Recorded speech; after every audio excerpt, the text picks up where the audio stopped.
Hi there, Russell Davis here. I'm taking a few weeks break from the podcast during August. So this week is an archive episode. I hope you enjoy it. I'll be back stronger in September.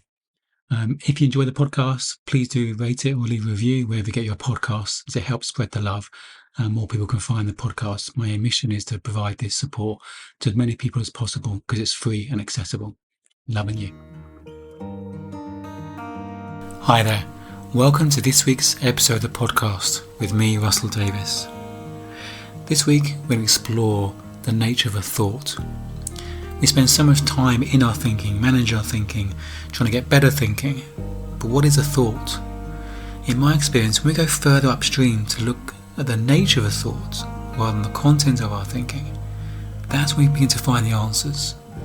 That's when we begin to find what we're looking for. So let's dive in and find that.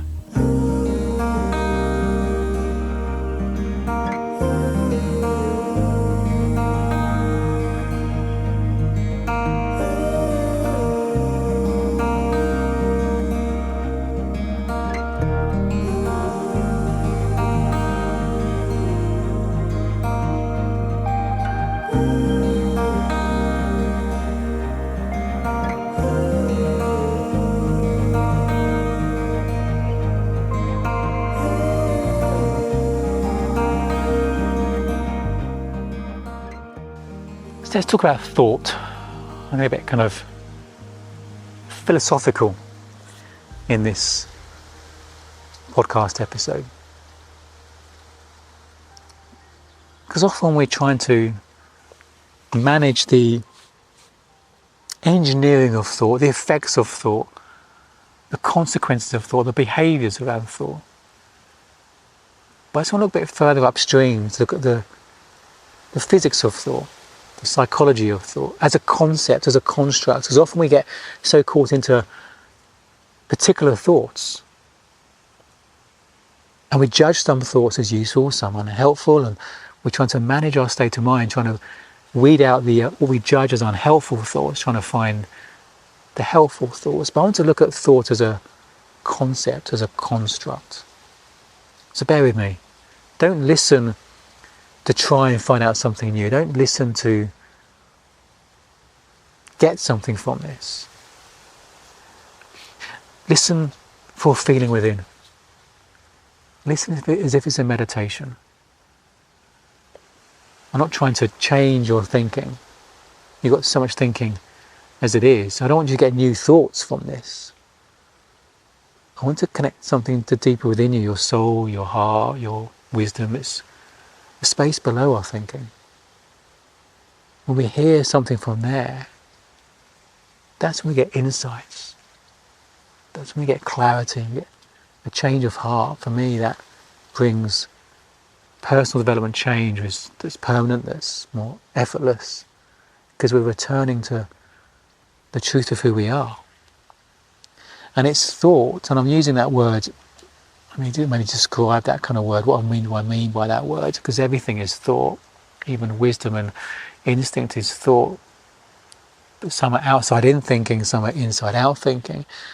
I would say outside in thinking is fueled by fear and insecurity and all these learned behaviours that we weren't born with.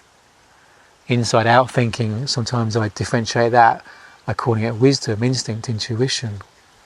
That's grounded and connected to our soul that knows we're okay. I think they're different energies to them. My outside in thinking, which I generally call thought, is in my head a lot. My inside out thinking, my wisdom, my instinct, my intuition is a different energy. It's in my gut. I feel it in my body. It's quiet, it's still, it's soft. Often drowned out by the outside in brass band in my head. And I want to focus on that for a moment because that occupies so much of our energy and we often try to manage it. But what if your thinking wasn't personal? Yes, it's personal in the way that your thinking is shaped by your life experiences, your childhood experiences. It's like we wear glasses. And when you wear glasses, most of the time you're not even aware you're wearing them. But if someone said, do you wear glasses, or are you wearing your glasses? So, well, yeah, you know you are. but most of the time you're not actually consciously aware of them on your head. And it's like thought.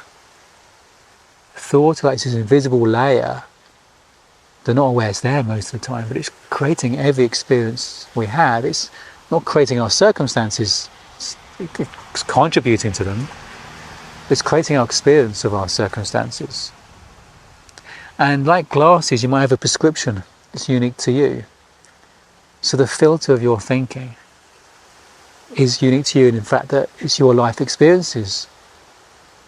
It's your model of the world.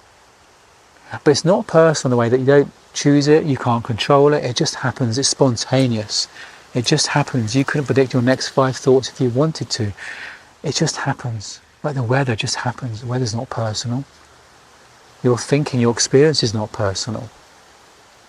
And you can't control it, just like you can't control the weather. And someone I know shared this great analogy that if you imagine this beautiful, great crystal river that's beautiful, it's clean, it's full of life, it's a majestic river. Imagine if some idiot decides to build a factory next to that river, and that factory pumps its waste and its effluent into the river. And sometimes that's where we see our state of mind. We imagine this toxic, unhelpful thinking, or it's fear or anxiety or worry, contaminating our experience, our life. And we get frustrated by it, we don't resent it, we wish it wasn't there, and we're trying to clean up our state of mind. How do we stop this effluent coming in? How do I clean the water? How do I stop this negative or fearful or this contaminated thinking?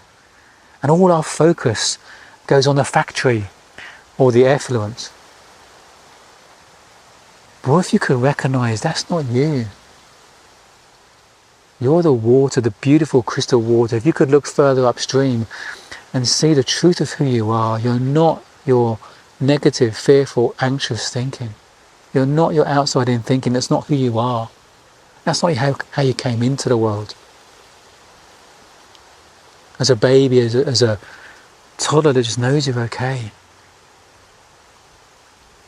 Doesn't get caught up in its negative, fearful thinking. It feels it, expresses it. Yeah, it's human to have those things. Life is a contact sport. Stuff happens. But you're still that beautiful crystal river. It's not who you really are. It's not your true self. So there's no point spending all the energy trying to clean it up. It's recognizing it's not who we are. It's not worth listening to. It's not worth listening to. It's like a drunk homeless person yells at something in the street at you. You don't take it personally. You don't listen to what they say. What if your thinking's the same? What if it's not useful? What if it's just stuff from the past that may have served you many years ago when you were a kid, even though it wasn't really needed back then? And it's just continuing out of a habit. What if we think we need it but don't need it? I was very proud of my logical, conscious thinking. It tells you, it keeps you safe. Your outside-in thinking says, yeah, without me you're nothing. Without me, I've created all your success up to now. But it's success in career. I say no. The outside-in thinking is fueled by fear of not being successful, fear of failing. Yeah, and you would have created that success you've had in your life with far greater ease and well-being without that outside-in thinking. Without the over-planning, without the striving that's based upon fear. No one performs their best under any amount of pressure. We perform our best with less on our mind, not more. We perform our best in that state of flow, that non-thinking state, when we're connected to our inside-out thinking, our instinct, our intuition, our wisdom, which includes our life experience, includes our knowledge, includes our intellect. What if you don't need to listen to your thinking? You can't stop it. But what if you don't need to give it a second thought? What if you don't need to follow those trains of thought? What if you can't think your way to clarity? Solutions come in, and there's space between thoughts. We're not thinking about the problem. And there's a natural flow to thought. It's like a snow globe being shaken in our head. It settles on its own. We get triggered, we get worried about something, we get a busy mind. There's nothing we need to do to return back into flow. It really is a self-correcting system. We just keep interfering with it. It stops it flowing. It's our thinking about our thinking causes the problem, not our thinking. It's our relationship with our thinking causes the problem, not the thinking. What if you're fired from the job of making sure you're okay? What if you're fired from the job of managing your state of mind? How would that feel? How would that feel? What if you could allow whatever to be is to be, knowing deep down it's going to pass? You don't have to pay attention to it. What if you didn't need to pay attention to thought? What if you're allowed to relax into life? You are fired from managing your state of mind. Be free. You are free. Let your experience flow. Your innate wisdom will kick in. You're born with it. I never thought I was wise. I remember saying to my mentor that he's saying about innate wisdom, about we're wise, and I didn't believe I was wise. That's why I needed my thinking, because I'm not wise. I can't make wise decisions. I have to work things out, think things through, and make sure I make the right decision. But it's not true. We are wise beyond measure. Your instinct, your intuition knows what's right for you in any situation. It's that still soft voice between thoughts. It's there. Whether we know it or not, it's there. You are wise. You are wise. You have innate well-being, whether you think it, you do or not. You are fired from trying to manage your state of mind. You may be surprised how you start to connect more deeply to that truth within you, the still soft voice within, that knows you're okay, that brings clarity and perspective to any situation. That's the better guidance mechanism in life, not your overthinking. Loving you.